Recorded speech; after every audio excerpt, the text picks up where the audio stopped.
এই মুহূর্তের মধ্যে সব থেকে বড় খবর, বিধানসভার আগেই বড় জয় হাসিল তৃণমূলের। বেকায়দায় বিজেপি, রাজ্যে চলছে এসআইয়ের ভোটার তালিকা নিবিড় সংশোধন প্রক্রিয়া। বছর ঘুরলেই দরজায় কড়া নাড়ছে বিধানসভা ভোট, আর তার আগে এখন সব দলেরই জল মেপে নেওয়ার পালা, পায়ের তলায় জমি শক্ত করার পালা। ভোট ব্যাংকের দখল নিতে রণনীতি নির্ধারণের সময়।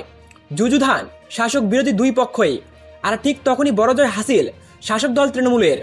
একদিকে যেমন শত্রু করে মজবুত হলো ঘর, তেমনি বিধানসভার বড় পরীক্ষার আগে লিটমাস টেস্টেও জয়।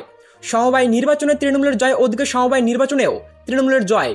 উড়ল সবুজ আবির। নদিয়ায় কৃষ্ণগঞ্জ ব্লকের চন্দননগর সমবায় সমিতির নির্বাচন হয় গতকাল রবিবার রাতে। সেই ফলাফল বের হয়। ফলাফল বেরোতেই দেখা যায় সমবায় সমিতির নির্বাচনে জয়ের হাসি হেসেছে তৃণমূল কংগ্রেস। বিজেপিকে কার্যত ওয়াইপ আউট করে দিয়েছে তৃণমূল কংগ্রেস। সমবায় সমিতির নির্বাচনে জিতে তৃণমূল কংগ্রেসের কর্মীরা সবুজ আবিরে ঝড় তোলেন রাতেই।